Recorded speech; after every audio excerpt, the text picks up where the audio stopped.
Hey everyone, my name is Kaons, and today we'll be ranking each ability in Kirby 64. Kirby 64 had a gimmick where you can combine two powers together to get a combined form of the two. This mechanic wasn't in any other Kirby game, meaning the majority of these powers have never shown up again, making them pretty unique. My rankings will be based on how efficient they are to use, how effective they are, and how fun they are, and yes, I will be including the singular abilities too. The one ability I am not counting is the one you get during the battle with 0-2, as it isn't really an ability. Before we get started, comment down below what you believe is the best ability in this game. Anyway, let's begin. Wait, one more thing. I think the cutter in this game is supposed to be referred to as Boomerang, but that is too much work to say, so I'll be referring to it as cutter. Starting for real this time. Kirby 64 has 35 main abilities, and the bottom 3 on the list are the ones I would consider useless, but, you know, they can technically kill enemies, but yeah, let's just get right through them. Number 35, Melting Ice Cube. Yup, that's what a melting ice cube looks like. Yeah, you can kill enemies with this, but it's horrible, so moving on. Number 34, Light Bulb. Kinda useless, but you can still hurt enemies with this easily, but please don't run around with a light bulb for the entire game. Number 33, Static Electricity. You just run around with this and kill a few enemies as you go. Please, another one, please don't use this. Moving on to the real abilities, number 32 is Ice Skates. Literally just ice skates. It is hard to kill enemies with this, it is easier to hurt yourself instead, and you don't even appear to move faster. It's pretty useless to me. Number 31, Stone. The main gimmick with this power is that you are pretty much invincible, but the downside is that you are slow. Way too slow. Also, you can't jump with this, which makes it 10 times worse. Number 30, Double Stone. This is basically the same thing as Stone, but you appear to move a bit faster somehow, which makes no sense, and your hitbox is larger. So, yeah, just use this instead. Number 29, Stone Friends. This is a cool power just because it references Kirby's Dream Land 3. You turn to a stone version of each animal friend, but whatever one you get is completely random. Each animal helper has their own ability here, but they are incredibly slow just like the other stone powers, except for Pitch. If you get him, you can move pretty fast and go through all the enemies, but it is not guaranteed. One of the shards in this game actually requires you to be Rick, and since you have a random chance of actually getting him, you could theoretically be stuck here for the entire game, but the likelihood of that happening is obviously low. But it could take you a very long time. Fun fact, I think the animal friends were actually supposed to be in this game as they show up in concept art, but were likely cut early on. This kinda disappoints me as they were my favorite part of Dreamland 3. Number 28, Snowflake. Snowflake is pretty bad. You can't really even move with this, and it doesn't even kill the enemies, it only freezes them. Number 27, Exploding Gordo. The Exploding Gordo looks cool, but it is basically a clone of Snowflake. The only reason as to why it is above it is because it actually kills the enemies unlike Snowflake. You can also kind of move with it, but barely. Number 26, Fire Arrow. Fire Arrow is not that good. You actually have to aim with this, and it is pretty slow. If you aim and miss your shot, well, you miss your shot, and you'll have to aim again, which is very tedious. Number 25, Exploding Snowman. Another power which looks cool, but isn't cool, despite it being made out of snow. You walk for a certain amount of time, and it eventually blows up. It is another slow-to-use power, which is something I really hate. Number 24, Drill. This power is pretty fun to mess around with. You don't have to move with it, and you can simply just sit there and watch Kirby breathe through the enemies.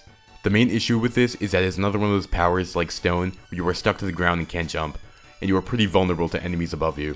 It also isn't that great for boss battles. Number 23, Dynamite. This power can deal a lot of damage to enemies, but if you don't put your helmet on fast enough, you can hurt yourself too. It is pretty easy to time it though, but if you are directly next to the enemies, it is likely you will take a hit. Number 22, Lightning Rod. I am not a huge fan of this ability, but it can still kill off nearby enemies pretty quickly. You have to be very close to them though, in order for it to work. There are two reasons why it is above Dynamite, the first one being that you can't take recoil damage, and the second being that it's quicker to use. Number 21, Ninja Star. This power looks very cool, and I like the concept of it, but it isn't that effective. It is hard to kill more than a singular enemy with this ability, but it works pretty well during boss fights. Number 20, Ice. You can easily breeze through the enemies with this, but it is pretty slow. It is also decent for boss battles, but definitely not my first choice. Number 19, Double Spark. Yes, Double Spark is lower than Single Spark. This power honestly feels like a downgrade to me because sometimes the hits don't even land despite the radius being bigger. I am not sure why anyone would use this over Singular Spark, but obviously it is still a good power, just definitely not an upgrade. Number 18, Regular Spark. Spark is slow to kill normal enemies, but it works great in boss battles. Take a look at this HR fight using Spark. It is very simple to use and very effective. Now here is the HR fight using Double Spark.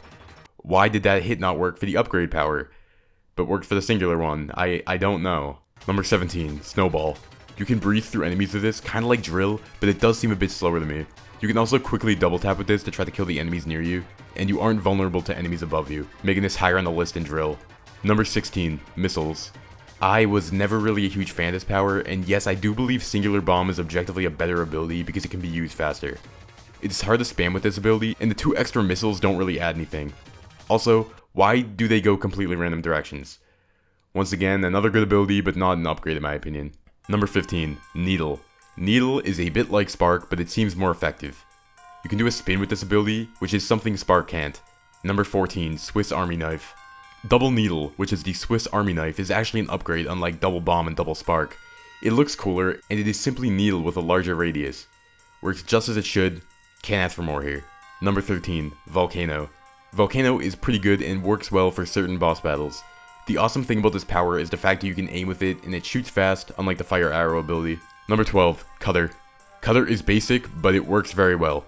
The awesome thing about this ability is that you can still move at what appears to be normal walking speed while it is still in use. Number 11, Claws. You can spam this power in certain areas, and honestly I was considering putting this below both Needle abilities as I believe they are more effective, but this one is a pretty fun power to mess around with, which I think makes up for it. Number 10, Electric Boulder. This power looks really cool and can kill a lot of nearby enemies. This ability is effective and fun to mess around with at the same time. Number 9, Double Cutter.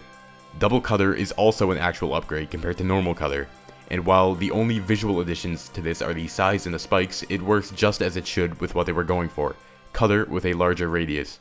Number 8, Lightsaber. Okay, I have to admit, there are powers below this one that are way more effective, but this power is very cool and very fun to use. It's a lightsaber. You can swing it and run through the entire levels with it. It is pretty great. Number 7, Bomb. Bomb is another simple yet effective ability. You can breathe through levels with this one, while still being able to move as it is in use, and if you spam it, you can get through certain battles really fast, such as Acro. Number 6, Fire Sword. Fire Sword is very useful. You can pretty much just stand there with it at times, not pressing anything to get through boss battles quickly. You can also put it behind you or raise it in the air to kill everything around you as you walk. Number 5, Curling Stone. Curling Stone is not a good ability in terms of battles, but it is very fun to move with and it can be pretty fast. Not a very effective ability, but a very fun one. Number 4, Fireworks. The Fireworks ability is probably the best one for battles. You can deal a lot of damage with this to bosses and get through the enemies really quickly. It is great to use for certain sections, such as the last stage in Ripple Star. Number 3, Refrigerator. If the only thing Refrigerator did was hurt the enemies with the food it spits out, then it would be a lot lower on the list, but it does more than that. The food it spits out can also heal you. This power is incredibly OP and makes it very hard to die. You are given an unlimited supply of food and a weapon. Number 2, Fire. Yes, I am putting a singular power as number 2. It can be decent to use against bosses, but you can move very fast with this by using a puff cancelling technique. One of the reasons why I always take breaks from speedrunning this game is the fact that it can destroy your hands, but if you aren't taking it too seriously, you can still move pretty fast and get through the enemies at the same time. And number 1 is Double Fire. Double Fire is not only good with certain bosses, but you can completely breathe through the game with this. This doesn't cost any hand pain to use, and when it touches an enemy, it instantly kills it. This power also makes the game more enjoyable in my opinion, because Kirby 64 is a very slow game, and this can speed up a lot. If you want me to say anything negative about this ability, it would be the fact that if you land and touch an enemy, you take a hit, but for so many areas of the game, you can simply just fly all the way to the top and spam this to go through levels. And that is going to wrap it up. Thank you so much for watching my video, I greatly appreciate it. Leaving a like helps with the channel a ton, and if you want to see more videos like this one, feel free to drop a sub. Thank you guys, and peace out.